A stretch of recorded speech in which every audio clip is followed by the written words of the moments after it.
Hello and welcome to another day where we are going to look at breaking through the Scrum Master job market in 2024. And today I'm going to focus on answering three key questions, and I'm also going to give you the opportunities to ask your questions so that we can all have a conversation.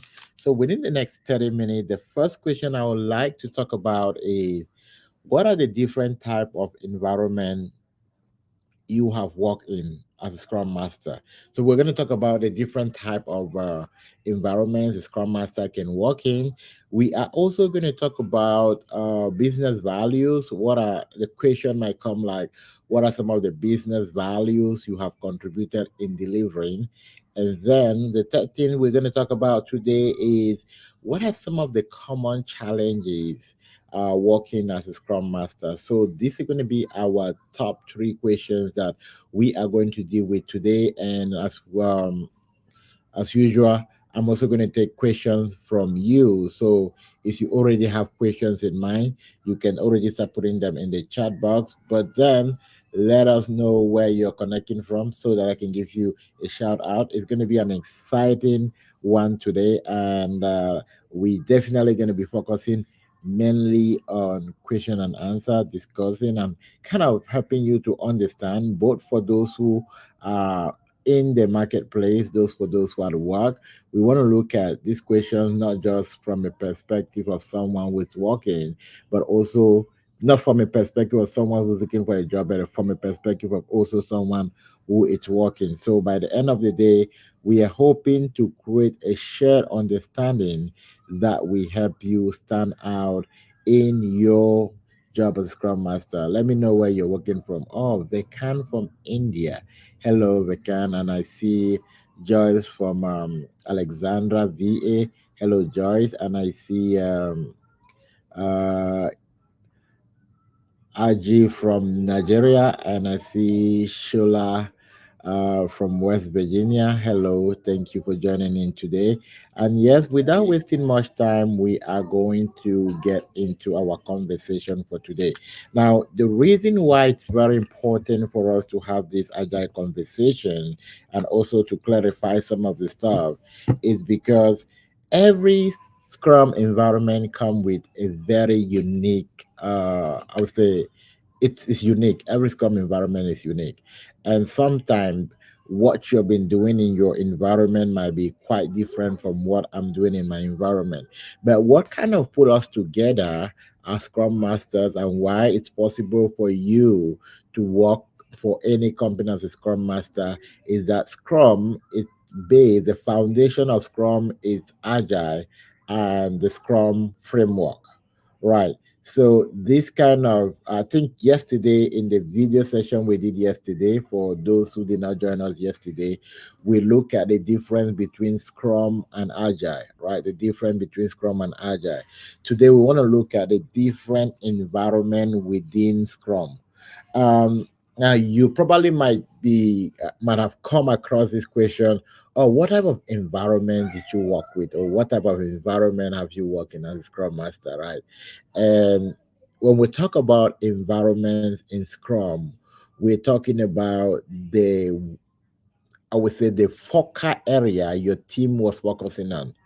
Now we have infrastructure as a service, we have software as a service, we have cloud, we have data. So those are like the major environment. We have portals, we have mobile teams. So for instance, if you say that, okay, I work with let's say you work with AT&T as a Scrum Master. Now, working with AT&T as a Scrum Master is very generic, right? They probably something a Scrum Master focus. The focus of Scrum Master is to support a team. A team is doing something. So when they say what type of environment are you working in as a Scrum Master, we need you to be able to tell us: are you working with an infrastructure team? Are you working with an application team? Are they building an application or software? Are you working with a data team? Right. Are your team building portals? Are you working with a mobile team? right? Are you working with a support team, right? Most people in a Kanban environment will work with a support team, but most support team, they actually support maybe security or infrastructure. So it's very important to understand the different environments and not just the understanding the environment.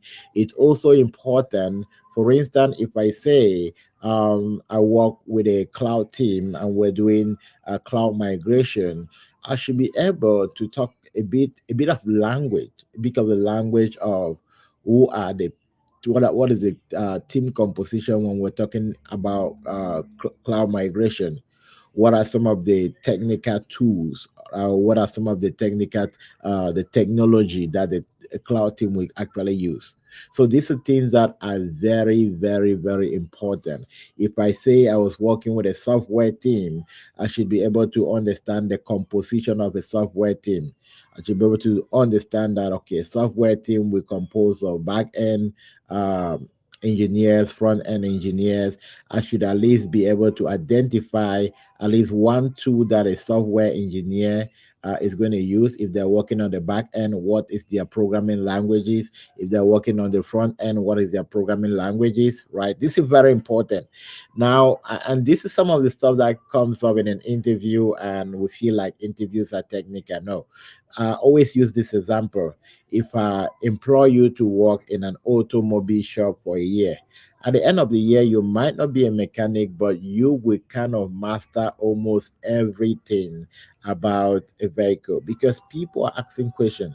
So the reason why we expect you to be able to understand this in an interview is because we expect that if you have been working with Scrum team for 5 years, for 6 years, there's definitely no way that you will not understand that. Or when we're talking about APIs, it's more on okay, what are the programming system? We're talking about CC plus. If we're talking about Jenkins, if we're talking about Angular, if we're talking about let's say work with data migration or so, if we're talking about Terraform, if we're talking about different cloud system like Snowflakes, AWS, now these are things that you need to familiarize yourself with. So when it comes to environment, now there's something that's very important, which is what I always say: building a case study. The value of building a case study is if I'm putting myself that the team I'm working with, what is the importance of understanding the team? The team I'm working with, it's a software team. Now I want to be able to pick the application that team was building. I want to be able to pick the languages that my team was using to build the application. I want to be able to pick what was the outcome of that application, which is our next question we are going to answer for today, which is going to talk about the business value, right? I want to be able to talk about that. And then I want to be able to talk about the composition of the team, right? The composition of the team. I want to be able to even look further and go a bit and look at type of teams that are working, let's say, with data. What are some of the major challenges that they will have? With data team and infrastructure teams, what are the most common challenges that they will have, right?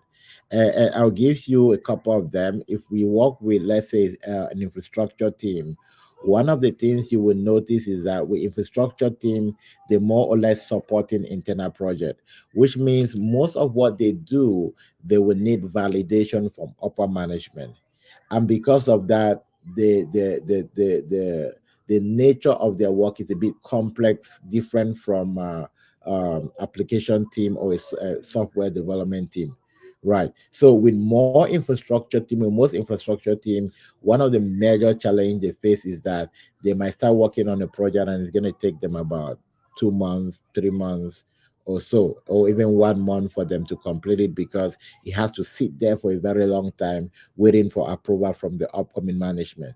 So most infrastructure team, the approach they use is Kanban, right? Because they can work on something, they complete, is waiting for management, they put it in a block column, they go pick on the other one, they work on it, they put it in the block column, waiting for management. So in that case, Kanban help them to be able to visualize what is the work in progress and all of that.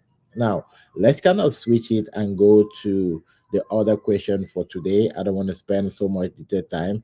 So, but then, if you have any other follow up questions, which is something I spoke about and you did not understand, and you have a follow up question, please put it in the chat box and we are going to respond to that. All right. Now, let's look at my second question, which we want to answer today. The second question, which I want to answer today, is what are the business value you were building? All right. Now, it's not just enough to say I work with a data team. It's not just enough to say I work with an infrastructure team. And it's not just enough to say I work with a software team. Now, let's pick a software team. Oh, they say a software teams, what do they do? Software builds application, and application provide customer value, right?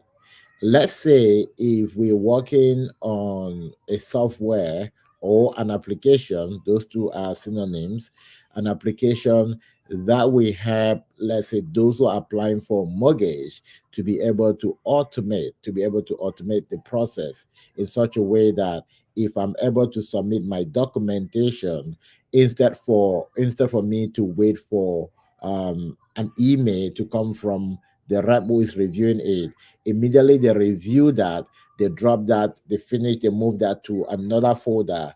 And because they trigger the action of moving it to another folder, another action is triggered to send an email to the applicant to say, okay, your application has been approved, is moving to the next level. So in most of the cases, you might have, those are the business value, right? It How is it a business value? It's a business value because it's helping the customer, is helping to improve customer satisfaction. So in most of the big industry which you're going to be implementing agile, most often they will not be building new solution. They're working on optimizing the one they are working on. For instance, in a banking environment, you want to, okay, if you recently have been using a bank card, you realize that they have like a contactless payment, right? 3, 4, 5 years back, maybe that was really not a major stuff.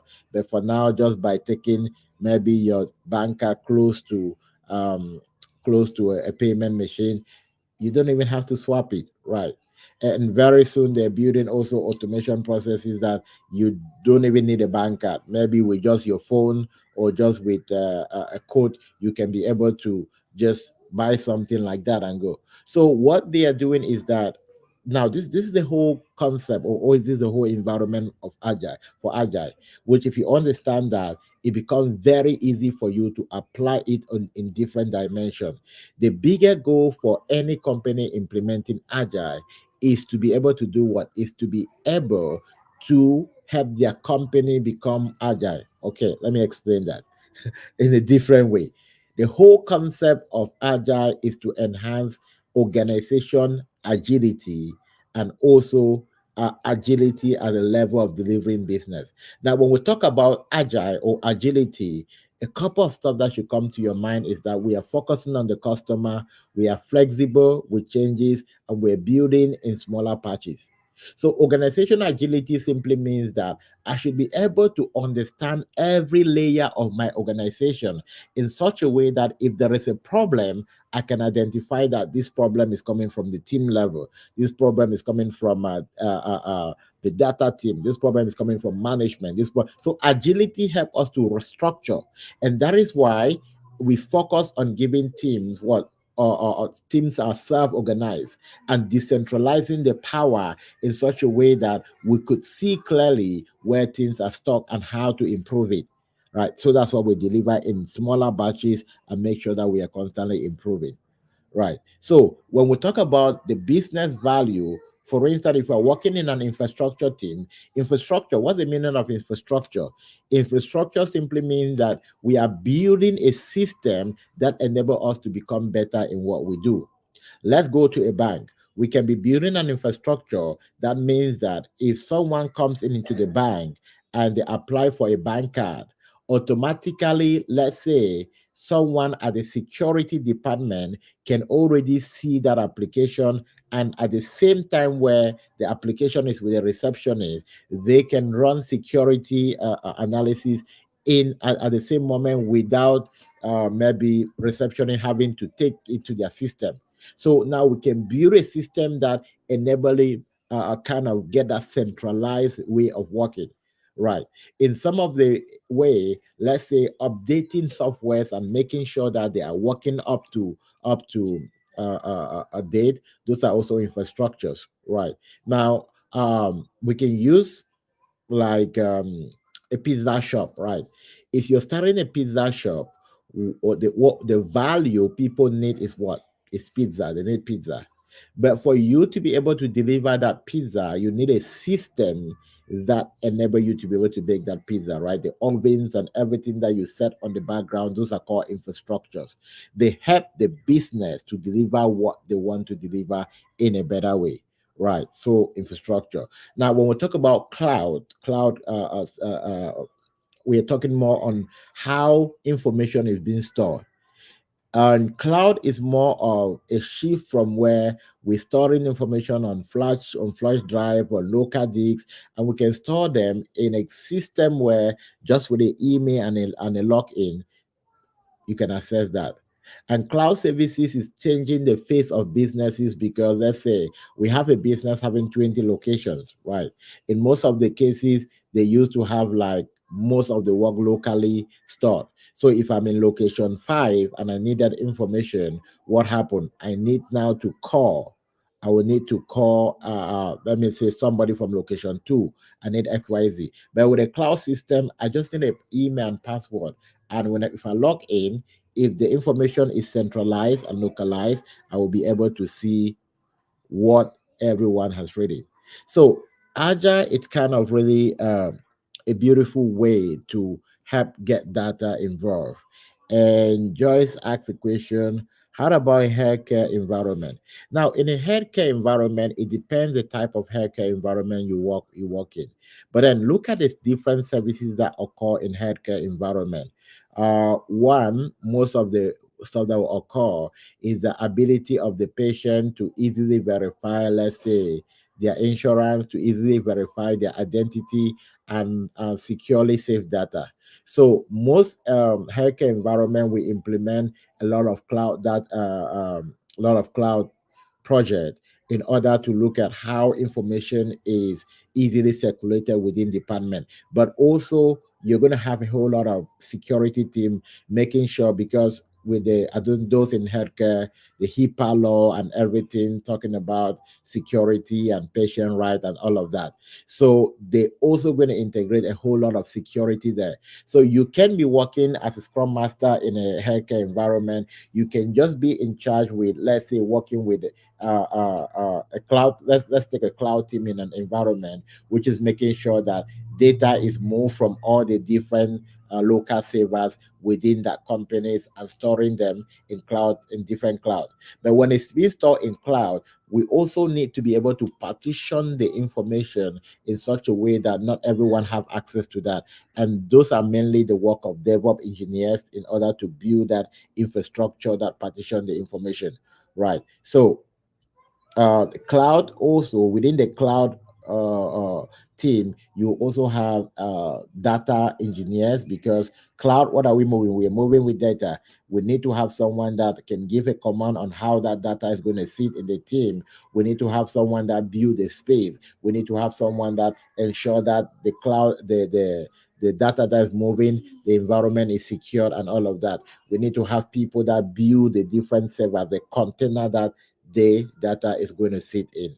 Right. You can also have softwares within the healthcare. Right. Now let's look at just a simple software in order to enable a doctor effectively consult. Let's say we build a software that enable the doctor to easily provide consultation by a one click pulling up the customer information. Right. Normally, if you go for consultation, when you sit and the doctor want to consult, they pull several data, and maybe they have to pull your information from the system.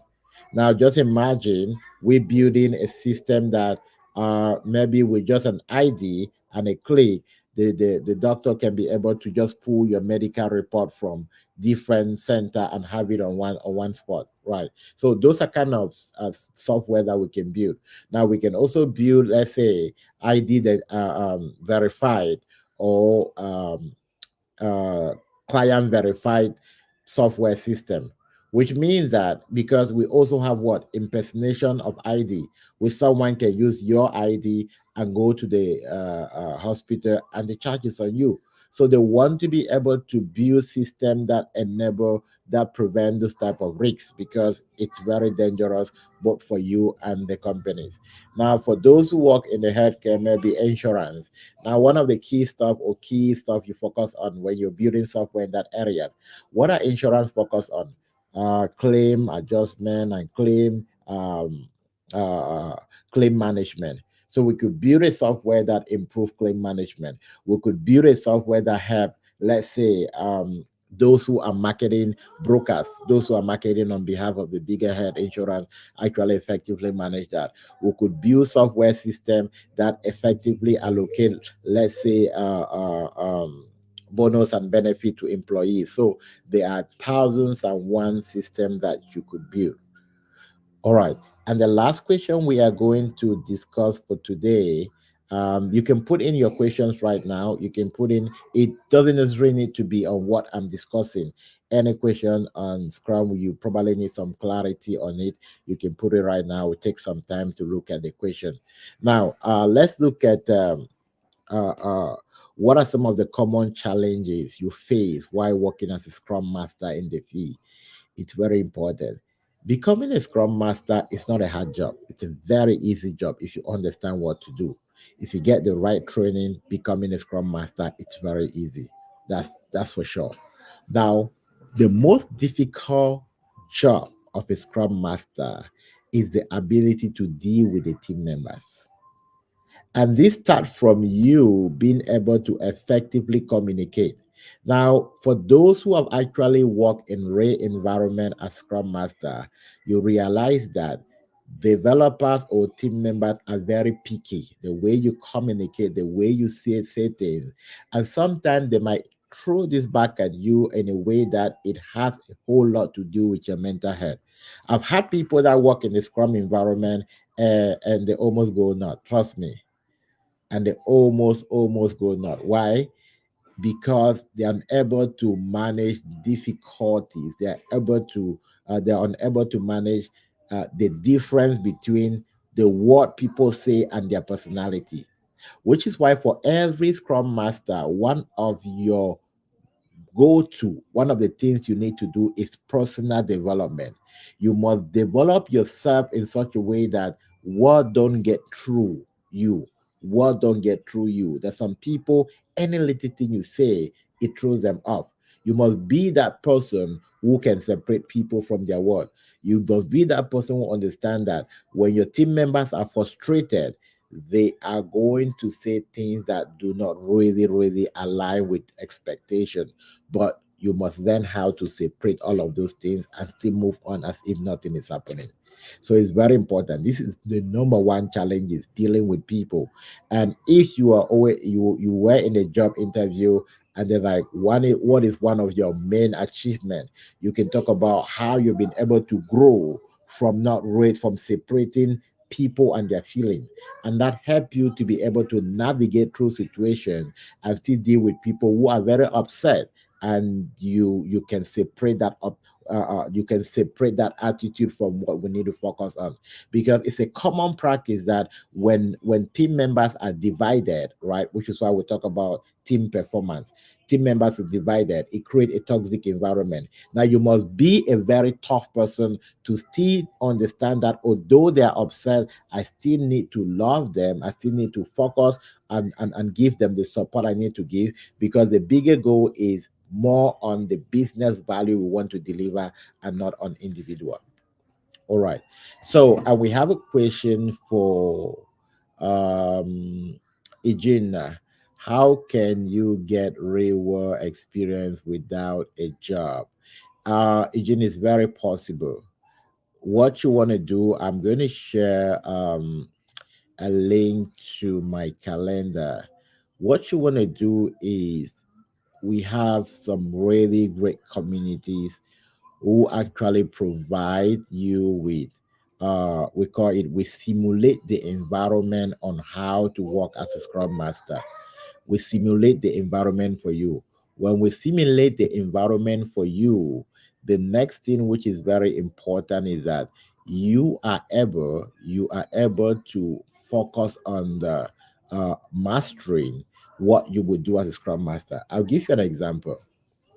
Now, if you watch any game, all right, the people who are called champions in those games, how someone can surface in the face of basketball and in less than 2 years they become the star, but someone can be in that space for 17 years and they're not still able to achieve what someone who have done it in 2 years will achieve, right?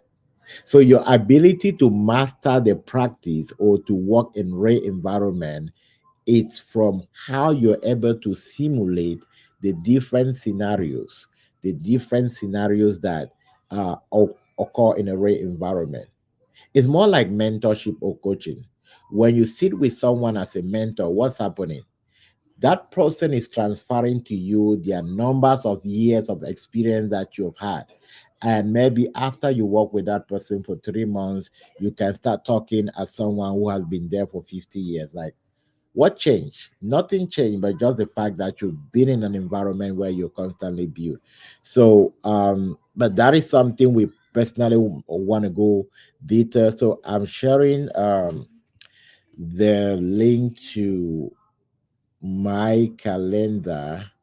You probably might not talk directly to me, but you might also talk directly to me or with any of our team members, and they will be able to walk you on what is the system on how to do that.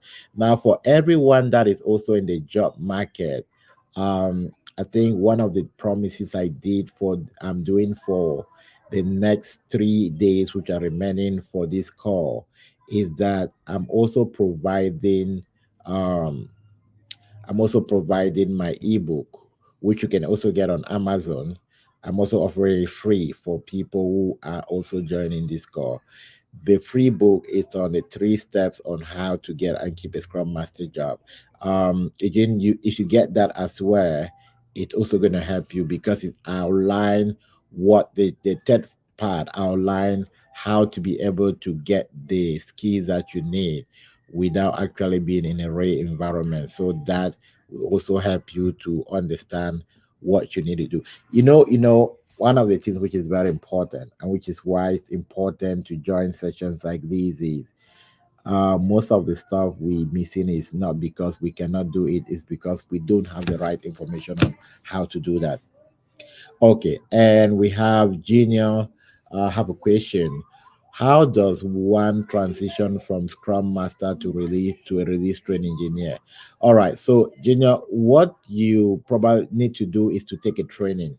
So you can take a training for a release train engineer and then master what a release train engineer does.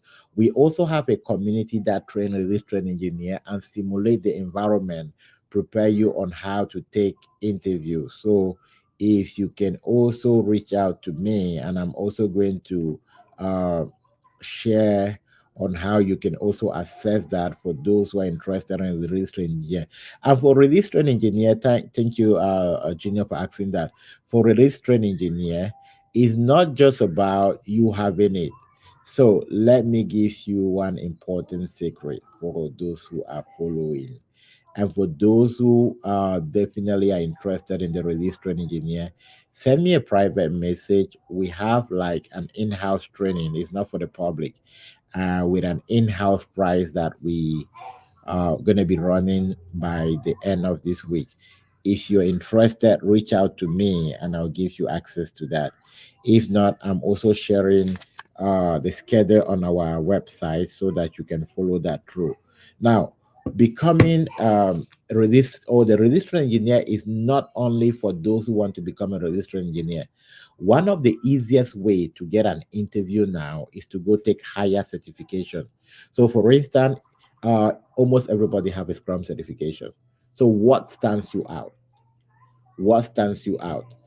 What stands you out if you have a release train engineer certification and you're looking for a Scrum job? Obviously, you'll be granted interview compared to someone who just has a Scrum certification.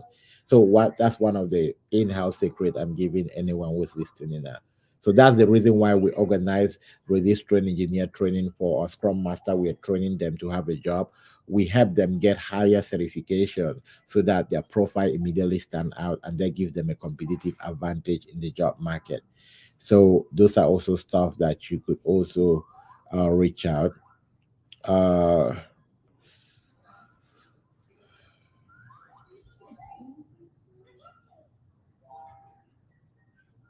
okay, perfect. So, and also, let's see if we have any other question.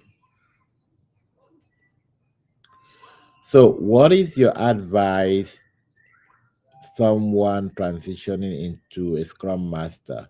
All right, if you're transitioning into Scrum Master, there are my three recommendations, which is why I also share the ebook. So, the first recommendation for anyone transitioning into Scrum is look at it as a career. The reason many people are finding it difficult to have a job is because they are looking for a job. So, they have not been able to understand the environment of Scrum and understand how Scrum is related to other career or and which are the certification that can give them an advantage. And also, in addition to that, many people have not been able to understand the value they need to put in to get a Scrum job. So, for an average person, everything they know it's about self-learning. And I always say this in more of a joking way, like you're going in for a six-figure career and you're not willing to sacrifice anything beyond self-study. And so, even for those who are having, let's say, their bachelors and their masters and doctorate, you pay hundreds of thousands, and at the end of the day, you don't guarantee a job.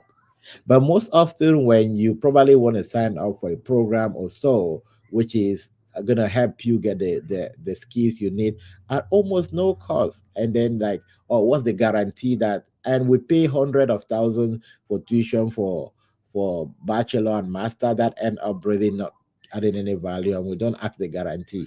So that's the value that is missing. We asking guarantee because we don't want to put in the work. Now, for people who want to put in the work, the question they do ask, they don't ask about guarantee.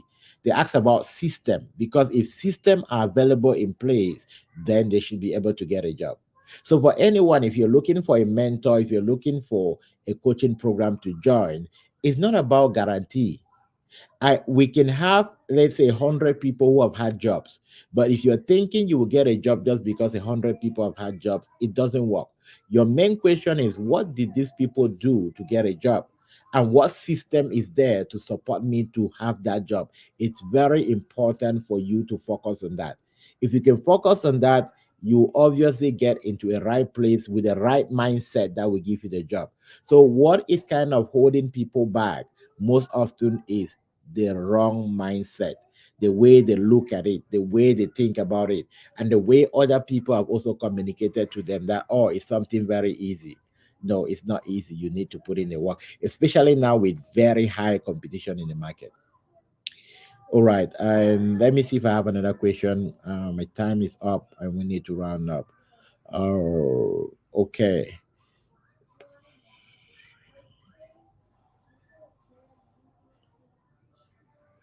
Um, I find it hard getting interviews as Scrum Master, even though I tell on my resume as professional standard. Okay, this is also the point where a lot of people get it wrong. The first thing you need to understand about resume writing, especially if you have not been a Scrum Master, is that it's a whole different ball game. If you use ChatGPT to create a resume, you're definitely lying yourself.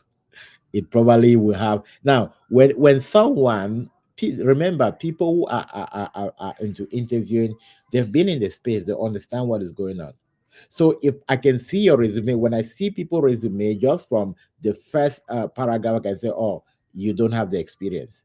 Not that the resume is not well written. You can put 7 years of experience, but there are words there that are going to indicate now if this person have been in this space, this person cannot say this kind of a thing.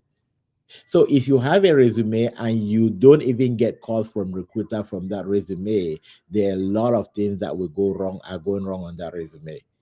Um, my advice, with all due respect to resume writers, don't leverage resume writers who are not within the space. They don't understand what resumes writers do. With all due respect, not all of them.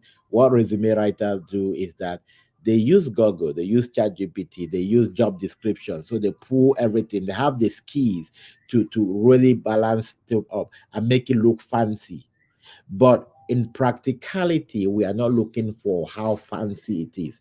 We're looking for reality. So that when someone picks, even when you get, if you bypass recruiters, but you hardly get interviews, that is also the case. Most recruiters don't have the in-depth to filter out resumes that are fake from resumes that are real.